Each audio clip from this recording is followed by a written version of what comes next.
Electric field due to an electric dipole. Suppose करिए हमारे पास एक डाइपोल है, ये निगेटिव चार्ज है, ये पॉजिटिव चार्ज है, इन दोनों के बीच का डिस्टेंस है 2l और ये सेंटर है डाइपोल का, तो इसका मतलब ये l हो जाएगा, ये l हो जाएगा। इस डाइपोल सिस्टम के सेंटर से किसी डिस्टेंस r पे एक पॉइंट P है लॉन्गिट्यूडनल डायरेक्शन में, राइट। ये है पहला ऑप्शन एक्सियल डायरेक्शन में, एक्सियल पॉइंट P है। इस पॉइंट पे इस डाइपोल की वजह से कितना इलेक्ट्रिक फील्ड इंटेंसिटी होगा ये फाइंड आउट करना है, राइट। इस डाइपोल की वजह से इस पॉइंट पी पे कितना इलेक्ट्रिक फील्ड होगा ये फाइंड आउट करना है। तो अगर हम इस डाइपोल को ध्यान से देखते हैं तो इसमें एक पॉजिटिव चार्ज है, एक निगेटिव चार्ज है।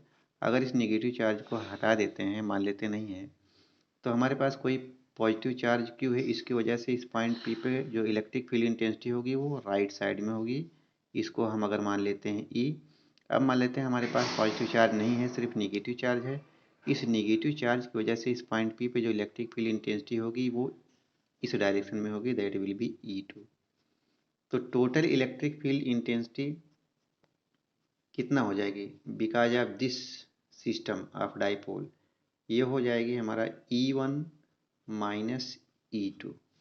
अच्छा E1 क्या होगा, किसी Q चार्ज की वजह से किसी डिस्टेंस पे, ये R डिस्टेंस नहीं है एक्चुअली, यहाँ ये सेंटर से है हमारा R, तो ये कितना हो जाएगा R माइनस एल, ये डिस्टेंस हो जाएगा R माइनस एल। तो ये हमारा हो जाएगा 1/4 pi epsilon not Q by R minus L का होल स्क्वायर माइनस E2। इसकी वजह से इस पॉइंट पे कितना चार्ज होगा, देखिए ये डिस्टेंस R है और ये L है, इस बार डिस्टेंस R प्लस L हो जाएगा। तो 1/4 pi epsilon not Q by R plus L का होल स्क्वायर। यही है net electric field intensity because of this dipole in the axial direction at any point P, है ना। इसको सॉल्व करेंगे तो ET की वैल्यू आ जाएगी हमारा, इसको सिंप्लीफाई करना है सिर्फ, 1/4 पाई एप्सिलॉन नॉट Q को बाहर निकालेंगे तो हमारे पास हो जाएगा 1 माइनस R माइनस एल का whole square 1/R plus L का होल स्क्वायर। इसको अगर हम सॉल्व करेंगे तो ET हमारा हो जाएगा 1/4 pi epsilon not 2PR by R square minus L square का होल स्क्वायर। ये P क्या है भाई, P है Q इंटू 2L। सॉल्व करेंगे तो यहाँ पे 2L भी आएगा, Q into 2L equal to P हो जाएगा हमारा। ये हो गया इलेक्ट्रिक फील्ड इंटेंसिटी। अच्छा अगर ये डिस्टेंस जो R है बहुत ज़्यादा है, R is very very much greater than L, तो इसका मतलब R के रिस्पेक्ट में L को हम कैंसिल कर सकते हैं, है ना। मान लीजिए R की वैल्यू है हमारे पास 10,000 और L की वैल्यू है 1, तो R कितना बहुत ज़्यादा बड़ा हुआ L से, तो इसका मतलब L को हम नेगलेक्ट कर सकते हैं। तो उस केस में जो इलेक्ट्रिक फील्ड इंटेंसिटी आएगी वो कितनी हो जाएगी, 1/4 pi epsilon nought 2P into R by L को हटा दीजिए तो ये R स्क्वायर हो जाएगा स्क्वायर, ये R की पावर 4 हो जाएगा और ये R, इसका मतलब नीचे R की पावर 3 बचेगा।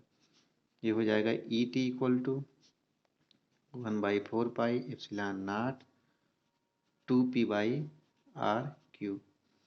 ये हो जाएगा हमारा इलेक्ट्रिक फील्ड इंटेंसिटी, है ना, इन द एक्सियल डायरेक्शन। अच्छा अगर हमसे कहा जाए इन द लॉन्गिट्यूडनल डायरेक्शन कितना होगा, मान लीजिए हमारे पास एक डाइपोल है, ये प्लस Q चार्ज है और ये माइनस Q चार्ज है।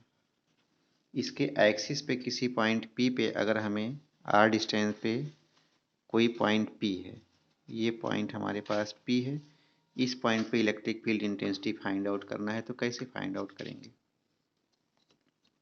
इसकी वजह से इस डायरेक्शन में होगा, है ना, इस प्लस Q चार्ज की वजह से इस डायरेक्शन में जो इलेक्ट्रिक फील्ड इंटेंसिटी होगी कितनी होगी, E होगी। मान लीजिए एंगल थीटा है तो ये एंगल हमारा थीटा हो जाएगा।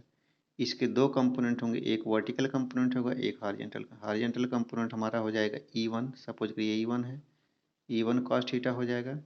इसी तरीके से इसकी वजह से इस डायरेक्शन में E2 होगा और ये हो जाएगा हमारा E2 cos थीटा और ये हमारा हो जाएगा E2 sin थीटा और ये हमारा हो जाएगा E1 sin थीटा। चूँकि E1 और E2 सेम होगा क्योंकि दोनों का चार्ज का मैग्नीट्यूड सेम है, तो ये वर्टिकल कंपोनेंट कैंसिल हो जाएगा, तो हमारा जो हॉरिजॉन्टल डायरेक्शन में बचेगा वो कितना हो जाएगा, E1 cos theta plus E2 sin theta.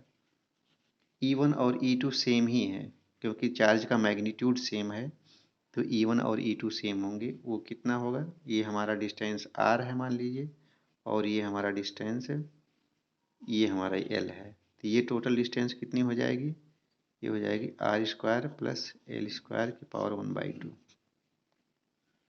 तो जो E1 और E2 होगा वो हो जाएगा हमारा E1 या E2 किसके बराबर हो जाएगा, 1/4 pi epsilon not Q by ये डिस्टेंस या ये डिस्टेंस R² प्लस L² की पावर 1/2।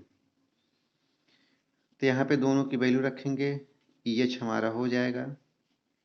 अच्छा, cos थीटा को क्या लिख सकते हैं, cos थीटा इक्वल टू लंब बटे कर्ण। लंब हमारा R हो जाएगा और ये कर्ण R² L² के अंडर रूट हो जाएगा।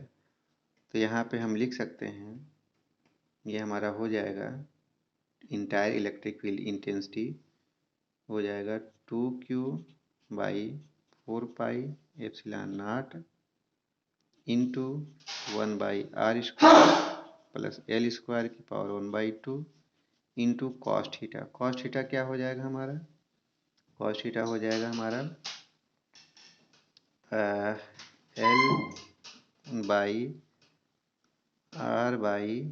L/R/L² प्लस R² की power 1/2।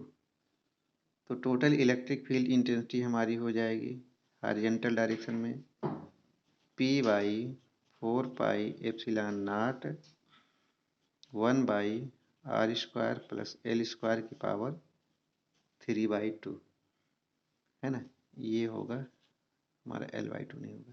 cos theta equal to आधार, cos थीटा इक्वल टू आधार ये L/√, ये है ना।